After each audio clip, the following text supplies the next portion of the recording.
Kita masuk ya. An Ali radhiyallahu an qol, dari sahabat Sayyidina Ali bin Abi Thalib radhiyallahu an, semoga Allah meridhoinya, berkata beliau, kana Rasulullah sallallahu alaihi wasallam, ada itu Rasulullah sallallahu alaihi wasallam, yukri'unal Qur'ana ma lam yakun junuban, senantiasa membaca Al-Qur'an selama tidak junub. Selama tidak junub berarti selama junub Nabi tidak pernah membaca Al-Quran. Itu menjadi dalil kalau baca Al-Quran dalam keadaan junub haram. Haram. Ada kan yang diharamkan orang junub berapa? Berapa? Yang diharamkan orang wudhu kan yang tidak punya wudhu 4. Junub berapa? 6. Sebutkan. As-salat 2, tawaf, memegang Al-Quran,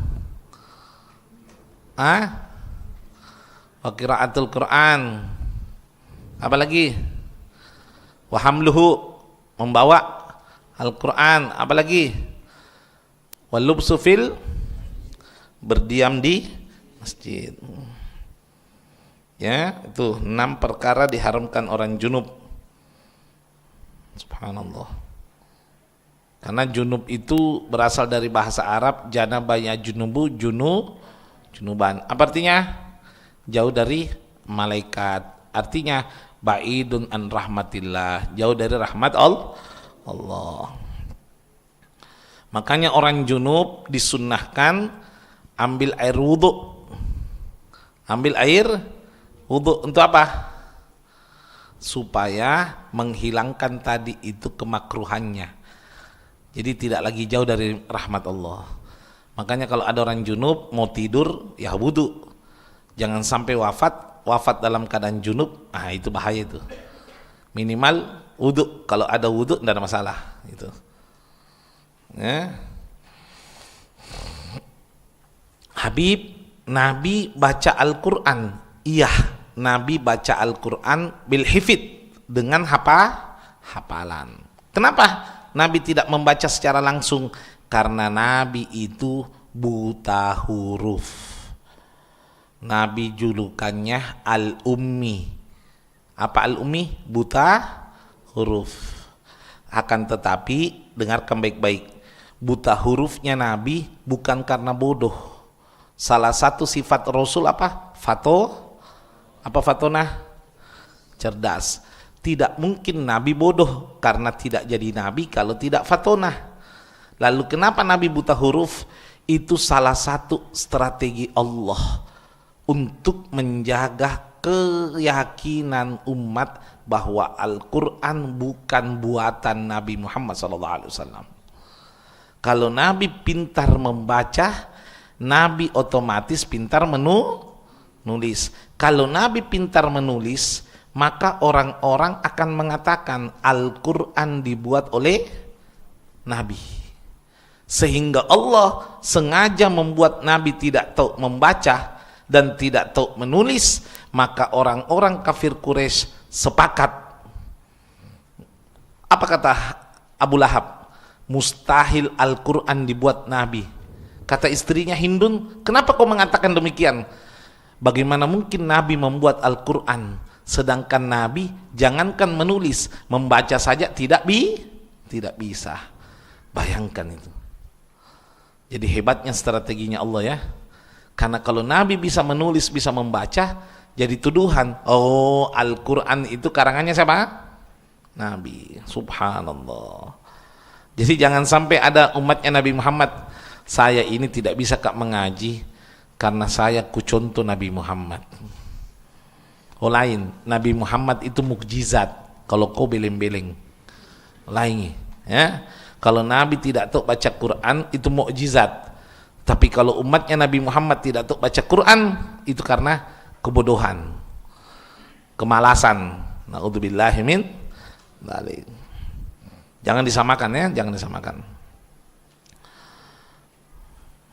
Ya. Habib, Nabi hafal ke 30 juz, ya jelas. Nabi fatona, satu kali dengar langsung hafal. Langsung hafal. Ada riwayat itu, Nabi itu sering tahajud rakaat pertama 15 juz, rakaat kedua 15 juz. Iya. Habib, tidak cukup waktu kalau malam, waktunya diberkahi oleh Allah Subhanahu wa taala. Itu namanya keberkahan waktu. Sama Nabi melakukan Mi'raj dari Masjidil Haram ke Masjidil Aqsa, naik ke Sidratul Muntaha, masuk surga, masuk neraka, kembali tempat tidurnya masih hangat. Tempat tidurnya masih hangat. Ada itu, tsumma arudduhu minal arsh qabla an yabrudal farash. Nabi kembali dari arsy sebelum tempat tidurnya dingin. Berapa menit itu? Orang kalau baring-baring itu di kasur, berdiri, kan hangat kasurnya. Hangat ya? Berapa lama hangatnya hilang? Anggaplah 5 menit. Berarti tidak sampai 5 menit Nabi melakukan Mi'raj. Habib tidak masuk akal. Bukan tidak masuk akal, akalnya tidak masuk. Ya, bukan tidak masuk akal, akalnya tidak masuk. Ini artinya linuriyahu min ayatina, untuk menunjukkan tanda-tanda kebesaran Allah Subhanahu wa taala. Insyaallah. Jadi kadang-kadang itu kalau kita cerita wali, ya saya kasihan sama orang-orang yang mau mencerna pakai akal itu ya. Jadi kita ini para habaib sudah dicegat menceritakan karomah para wali di sosial media. Nanti dikira kita menghayal, padahal otaknya yang tidak sampai. Ya, otaknya yang tidak sampai. Ya, itu ya, jelas. Dia tidak mengerti keberkahan waktu mampu diberi oleh Allah Subhanahu wa taala. Ada itu kalau dibahas sedikit langsung ini.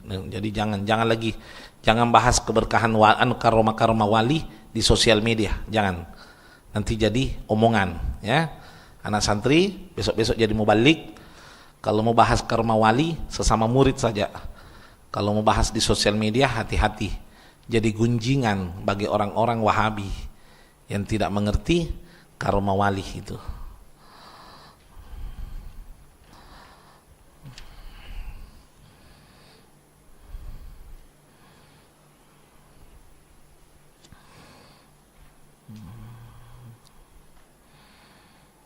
Haram ya baca Al-Quran kalau junub. Nah sekarang kalau baca hadis, junub baca hadis bagaimana?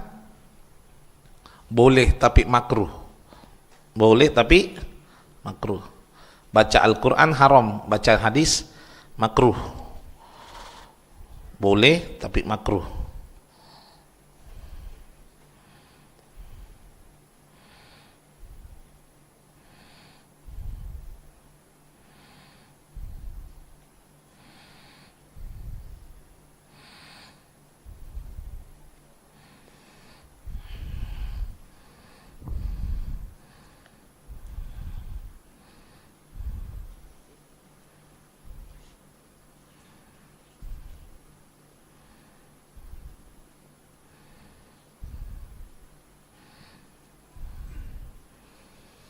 Tapi Nabi pernah mencontohkan sesuatu, membaca ayat. Di sini ada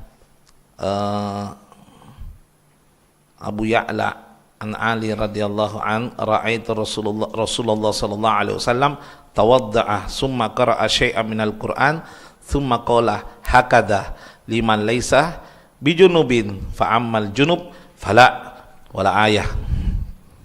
Jadi Nabi menyampaikan, Nabi waktu itu dalam keadaan ambil air wudu, baru membaca bahwa orang yang membaca Al-Quran seperti ini kalau junub tidak boleh, ya. Tapi kalau tidak junub boleh. Tapi yang dibaca Nabi tidak sampai 1 ayat, wala ayat, tidak sampai 1 ayat, hanya sedikit. Nabi cuma memperagakan orang junub itu tidak bisa membaca contoh kul ya ayyuhal gitu, enggak boleh ya gitu, enggak sampai 1 ayat gitu. Nah itu Nabi memperagakan itu, tapi sempat Nabi wudu.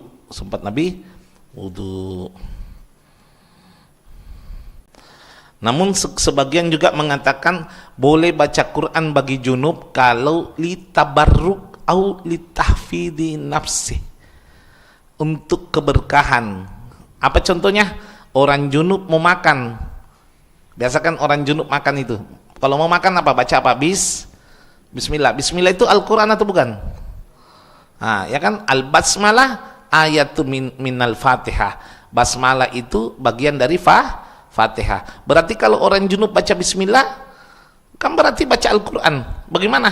Asal niat tabarrukan. Apa tabarrukan itu? Mencari keberkahan, niat keberkahan, boleh.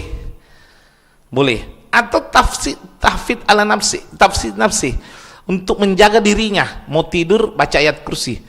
Kalau orang kan baca ayat kursi tidak mimpi buruk, ya kan?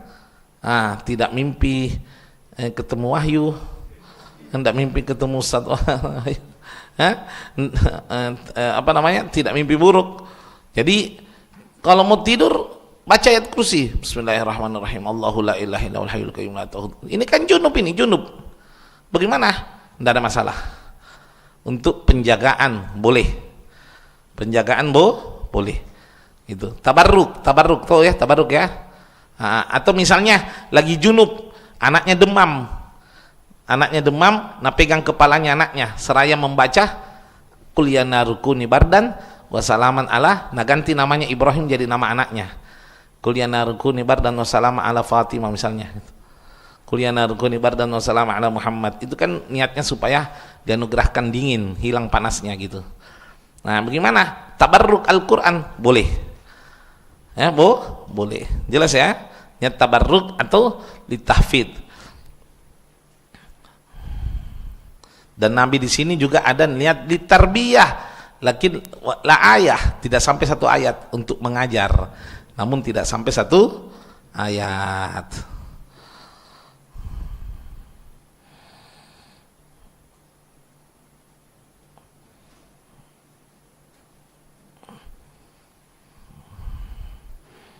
Jadi memang kalau junub,